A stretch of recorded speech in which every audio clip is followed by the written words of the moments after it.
Le journal Écho de Lyon Décideur vous est présenté par SG Auvergne-Rhône-Alpes.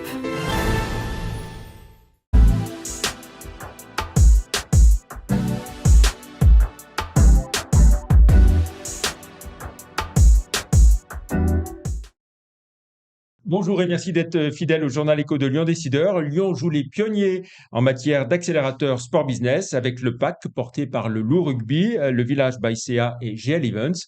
En cette année olympique, les vents sont porteurs pour les startups qui gravitent dans l'univers du sport. On en parle avec Franck-Isaac Sibyl, co-dirigeant du PAC, notre invité aujourd'hui. Bonjour. Bonjour Jean-Pierre. Merci d'avoir accepté notre invitation. Alors, les incubateurs et les accélérateurs de start-up se multiplient avec souvent une spécialité, une spécificité. Vous avez décidé de préempter la carte du sport business en alliant les compétences donc de 3 fondateurs, comme je le disais. Voilà.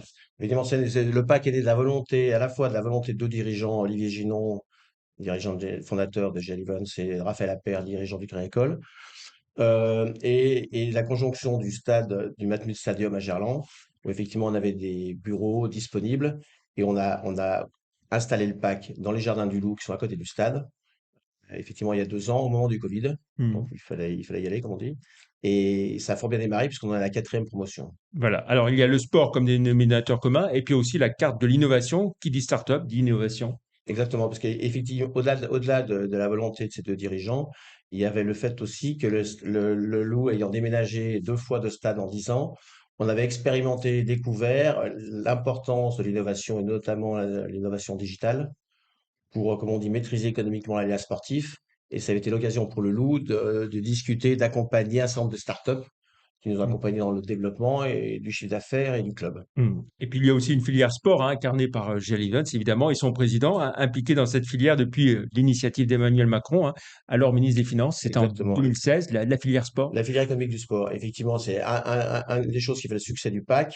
C'est à la fois le côté, la filière économique du sport et le réseau que cette filière économique apporte, puisqu'aujourd'hui il y a un peu plus de 400 membres, et effectivement présidé par Olivier Ginon, et la conjonction avec un stade, une infrastructure unique en France, parce qu'il n'y a pas de club qui a une installation pareille, où on a à la fois le stade dans lequel on joue, les terrains d'entraînement, les bureaux, les salles de préparation physique, etc. Et sur les 15 hectares qui aujourd'hui sont bien remplis, on a une infrastructure unique aujourd'hui. Et ce qui est intéressant pour les startups, parce que ce qu'elles demandent, c'est à la fois un access to market, comme on dit, et ça, c'est notamment grâce à la filière économique du sport qui nous accompagne, et effectivement un laboratoire, parce qu'effectivement, c'est ce qui manque. On connaît beaucoup d'accélérateurs ou d'incubateurs qui sont faits des bureaux qui tiennent plus de coworking que d'autres choses. Et l'immense intérêt, c'est que les start-upers, quand ils viennent chez nous, ont à la fois cette filière économique du sport et la capacité de tester, que ce soit aussi bien des produits dans l'alimentation, que ce soit des produits textiles ou que ce soit des produits technologiques. On a un laboratoire à domicile et on peut tester, Donc, vous avez expérimenter tout à des domicile solutions. à Gerland. Exactement, Voilà. exactement. Alors, on a parlé des 3 fondateurs, mais il y a aussi 12 partenaires au total, dont BPI France. Mais sans les citer tous, Incontournable BPI on peut France. dire qu'ils sont au service de cette plateforme d'accélérateur dans leur domaine, chacun. Exactement, parce que l'immense intérêt de cette équipe, c'est qu'on a des pôles de compétences depuis l'accompagnement bancaire, juridique, que ce soit aussi bien le dépôt de nom que les contrats ou les statuts. On peut pratiquement assurer l'ensemble de la palette nécessaire aujourd'hui, à la fois au développement, à la création d'une entreprise, que ce soit aussi derrière la communication, dans sa distribution ou comme on dit, accès au marché. Combien de startups accueillez-vous et combien de temps passent-elles dans cet accélérateur dans le Alors, cadre de leur parcours on d'accompagnement? a évolué, en sachant que, pour une précision, c'est qu'on est le seul aujourd'hui accélérateur sport privé. C'est-à-dire qu'il y a d'autres accélérateurs en France qui existent, mais en général, ils sont l'émanation d'une entité, une institution politique. Là, c'est effectivement un regroupement d'entrepreneurs au service du sport. Aujourd'hui, on a évolué depuis le début, parce qu'au début, on était parti plutôt sur une dizaine de startups par promotion, avec des promotions tous les deux, enfin, de 2 ans, un cycle de 2 ans.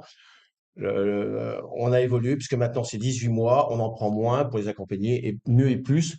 Parce que 10, autant la première promotion de 10 c'était très bien, mais la deuxième promotion arrivant, on se retrouve avec 15, 20 et ça va être très compliqué pour une structure qu'on veut légère à disposition. Donc il n'y a pas de Mmh. lourdeur. Mmh. On a toutes ces compétences que je viens d'évoquer à l'instant qui sont disponibles 24/7 Mmh. avec des locaux extraordinairement bien placés, très bien équipés Mmh. et comme je disais tout à l'heure, à proximité du Mmh. stade. Et est-ce qu'on peut parler d'un accompagnement vraiment personnalisé pour Personnalisé, c'est pour ça que ça dure, chaque ça startup? dure Oui. moins longtemps, c'est pour ça qu'on en prend beaucoup moins. Et au-delà de la solitude de l'entrepreneur, c'est effectivement, on les accompagne 24/7, moins, mais mieux. Voilà. Alors, si on essaie de détailler les domaines couverts par ces entreprises, ces startups, il y a entre autres un pôle important autour de tout ce qui est sport, santé et nutrition, mais ce n'est pas le seul, hein. Non, mais alors, il y a deux choses importantes aujourd'hui dans le sport, hein, il suffit de regarder les journaux.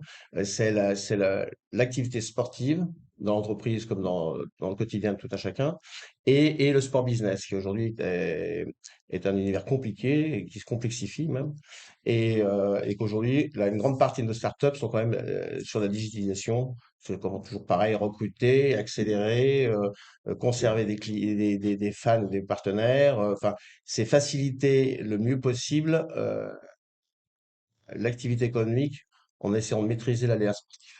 Il y a aussi tout ce qui concerne la performance et la sécurité des pratiquants, entre Exactement. autres, voilà, la fan expérience, vous l'avez dit. Le e-sport, évidemment, Exactement. également. Et puis tous. En sachant, je vous coupe, mais en sachant en plus que, indépendamment de la vingtaine de rencontres sportives qu'il y a au Matmut chaque année, le groupe a développé de l'accueil. On reçoit pratiquement plus de 200 manifestations, donc sur tout ce qui est événementiel, pas seulement sportif mais événementiel, que ça soit le Mmh. contrôle d'accès, la sécurité qu'on vient d'évoquer sous toutes ses formes. Aujourd'hui, les startups peuvent avoir accès à ce genre de choses.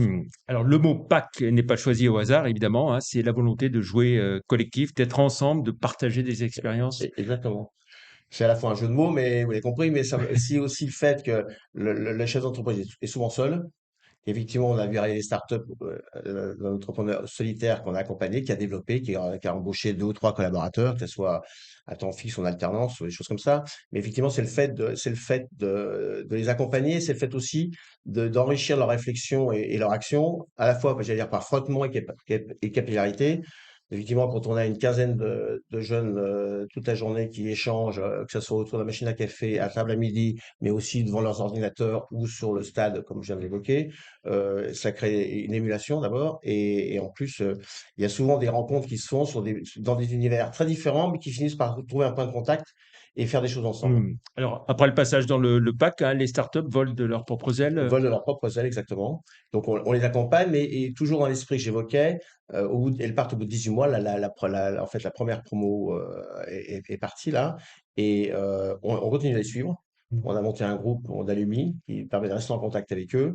Et même les startups qui ont décollé, qui marchent assez, qui ont trouvé un équilibre économique, qu'on monte une deuxième, parce Mmh. qu'effectivement, et la chose intéressante, là, j'y pense, quand vous évoquez ça, une chose qu'on a un peu sous-estimée au début, mais qui est passionnante et incontournable, c'est les ressources humaines. C'est-à-dire qu'effectivement, quand on va arriver, à défaut de l'entrepreneur seul, à un couple ou deux ou trois entrepreneurs, on se rend compte que l'entreprise grossissant, il peut y avoir des tensions où il y a de l'accompagnement à faire au niveau humain Mmh. notamment. Mmh. Voilà. Vous en êtes toute la montée en puissance du Pâques par rapport à vos objectifs initiaux? Ah bah, alors Vous on tournez est, à plein régime alors aujourd'hui ouais, on ou? tourne à plein régime, et en plus on modifie. Par exemple, on est le seul à les faire, mais on a commencé ça cette année. On se rend bien compte que c'est difficile de dire en start-up, vous donne rendez-vous chaque année et à date fixe. Alors là, on a monté un accompagnement je veux dire, à côté de l'accélérateur. C'est que plus que leur dire revenez au mois de juin pour voir si on vous prend ou pas, on les accompagne avant pour leur dire aussi bien ce qu'il faut faire que ce qu'il ne faut pas faire, parce que souvent c'est aussi intéressant la cause.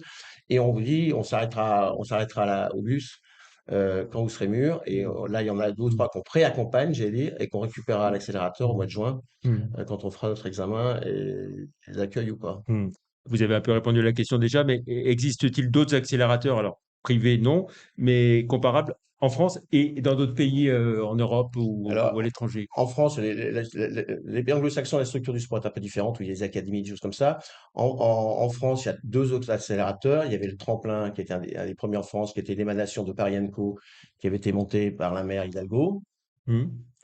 Et il y avait Haddock, qui avait été monté par le président de la région Occitanie, qui était Mmh. installé à Montpellier. Le Tremplin a disparu, a réintégré l'accélérateur général de Paris. Et le Tremplin et le Haddock se partagent entre Montpellier maintenant et Toulouse, mais avec moins d'effectifs que nous. C'est pas Mmh. comparable, parce que là, je me répète, mais les accélérateurs donc, que je viens d'évoquer n'ont pas l'accompagnement, la puissance de feu que peuvent avoir séparément ou réunis le Crédit Agricole, le groupe Jalivons et nos partenaires. Mmh. Alors, bien sûr, la dimension événementielle est importante, hein, forcément, en matière de sport. Pour G11, c'est aussi une façon de repérer les initiatives de start-up qui recèlent à beau potentiel. Oui, non, et à des questions qu'on se posait ou pas, d'ailleurs, j'ai un exemple, c'est une start-up qui travaille dans la sécurité, qui faisait une analyse objective des besoins en termes de sécurité dans les sites recevant du public, comme on dit. Et en fait, on les a accélérés au PAC. Le GL les a retenus et les a accompagnés pour la Coupe du Monde au Qatar.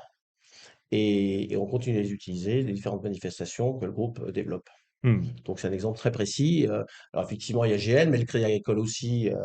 Et souvent, il y a un développement connexe parce que ça rencontre une autre start-up avec lequel, comme je disais tout à l'heure, ils font des choses ensemble. Donc c'est un mouvement permanent Hmm. et plutôt positif. Le bilan, comme tout bilan économique, toujours un peu tendu, il n'y en a jamais Hmm. assez, jamais trop, comme on dit à Hmm. Lyon.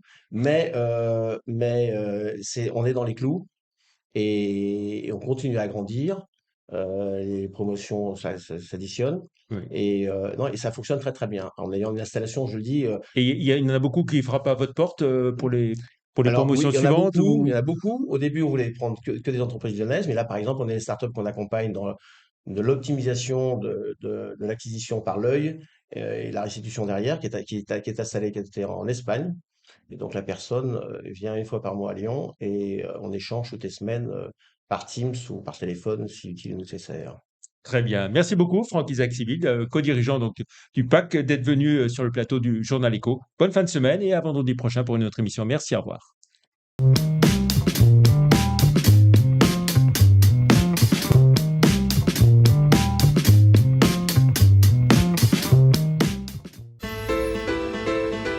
Faites grandir vos idées avec SG Auvergne-Rhône-Alpes.